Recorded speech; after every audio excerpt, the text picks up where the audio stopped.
sharing your time. I am sharing with Deputy Barry.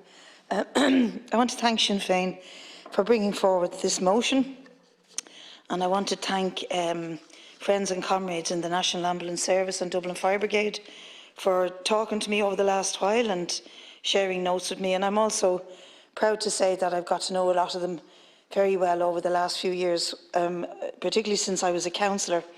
Dublin Fire Brigade was run by Dublin City Council, is still run by Dublin City Council, is still underfunded, always has been. And at one point, when I forget the year, but at one point the city manager, as he's then called, he's now called a CEO, a sort of set of words that shouldn't be lost on anybody, indicating that the city is run as a sort of a company rather than for the services of the people. And at that time, the CEO was trying to basically move away from the provision of the ambulance service and the Dublin Fire Brigade service because it was so expensive. Now, a service like that is expensive, should be expensive and must be expensive if it is to be good, of high quality, if the staff are to be well trained, well paid and well looked after, and if it is to respond to the emergency needs of the citizens, both of the city and of the rural towns and areas in the country. We then have the National Ambulance Service, which likewise is way underfunded, way understaffed, and within that, the workers in that service have had, at this stage, quite a long struggle to get trade union recognition for NASRA, their trade union. And many times we've been in this chamber arguing for that trade union recognition for them, and got a motion passed that the government would seek to discuss this with the HSE so that they would recognise NASRA's rights and talk to the workers and recognise their role in all of this. Meantime, we had COVID, and now we have a crisis in the delivery of the ambulance service.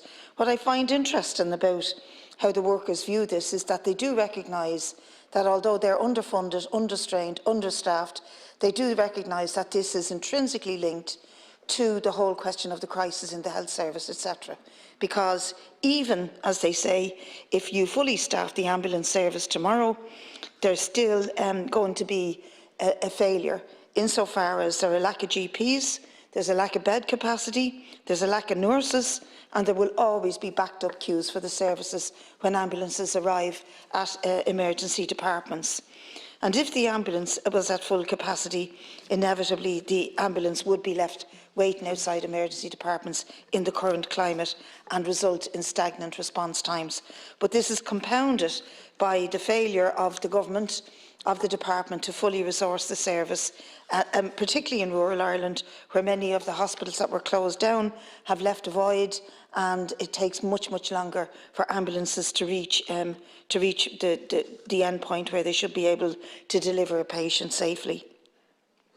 I just want to talk a minute about the work that they do. My brother was an ambulance driver and a paramedic. Unfortunately, he's gone from this world quite a long time, but every year they write to the family and ask us to go to the annual Mass.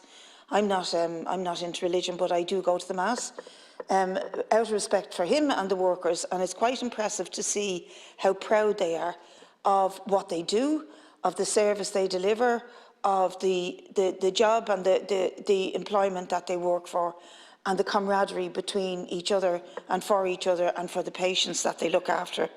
And that, in that sort of a job, that's a really important sense of solidarity and camaraderie to have, because, as they say themselves, the sort of sacrifices that they put up with, particularly when the service is under pressure, it means that they consistently put their own welfare to one side.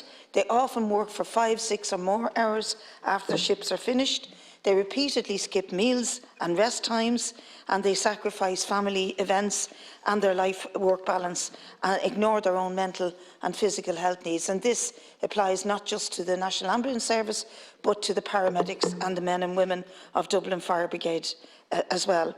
They shoulder the burden of the criticisms of the community.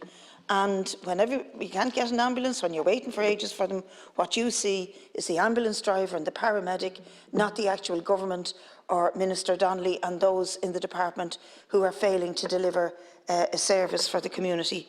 So I welcome this motion. We fully support it, and we would like to request again that the government act on the motion that was passed without opposition some time ago in this House. I can send you the details, Minister, to say that they would act on talking to the HSE to push them to discuss the question of trade union recognition with the branch of the Psychiatric Nurses Union known as NASRA, who have for 10 years been trying to get the recognition that they deserve.